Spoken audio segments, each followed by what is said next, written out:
formidable match hier soir à la Méno. On y va tout de suite, donc près de 40 000 personnes. Ça fait vraiment plaisir de voir un stade bondé. C'était l'événement hier soir, c'est là où il y avait le plus de monde. Et chut, on écoute les joueurs. Bon les gars, il y a 35 000 là. Dès le départ, il faut qu'ils soient avec nous. Ah, c'est pas encore aujourd'hui. Hein, alors les 5 10 premières minutes sont importantes. Les 10 premières minutes sont importantes et les joueurs strasbourgeois respectent leurs propres consignes. 2 minutes de jeu, un ballon qui parvient à Keller, qu'on a beaucoup vu en début de match, frappe du pied gauche et première intervention de Gaëtan Huard, le gardien de but des Girondins. 5 minutes de jeu, coup franc. De nouveau Keller, tête de Hasek, un petit peu comme 3 jours plus tôt à Alès, mais cette fois le ballon est passé au-dessus. Un quart d'heure de jeu, toujours Keller. Nouvelle frappe du pied droit cette fois et Gaëtan Huard à la parade. Toujours 0-0. 20 minutes de jeu pour la première action des Girondins. Un corner tiré rapidement, un ballon qui parvient à Fernier, un centre du pied gauche, une volée de Dogon. Heureusement, le dos de José Cobos a renvoyé. Mais ça prouve, Gilbert Grèce, qu'il faut faire attention aux contres des Girondins qui arboraient leur nouveau maillot dans la volonté de rompre avec le passé des maillots de couleur Bordeaux. Là, c'est Dogon qui s'en va. 30 minutes de jeu. Un ballon cafouillé par le Boeuf qui rate son contrôle. Fernier arrive et quel but! Quel but superbe de Thierry Fernier. 1-0 pour Strasbourg sur le terrain de la Méno. Surprise tout de même.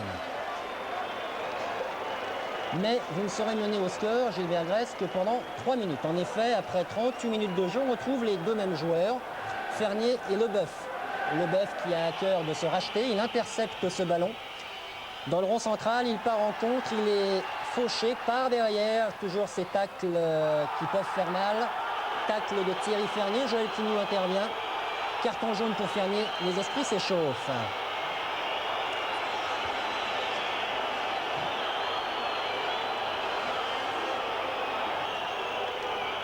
Vous êtes donc mené par 1-0.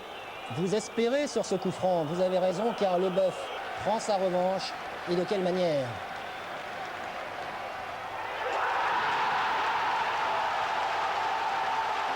Un partout à 7 minutes de la mi-temps. Et là, vous faites ami-ami avec le délégué qui vous a reproché d'aller sur le terrain. Mais ça se comprend.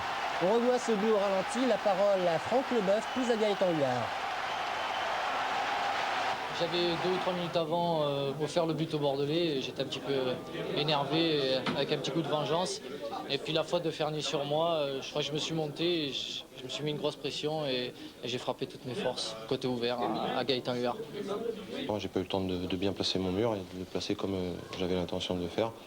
J'ai pas vu le départ du ballon et bien souvent, quand vous voyez pas le départ du ballon, vous allez la chercher au fond quand elle est cadrée. C'est ce qui s'est passé ce soir.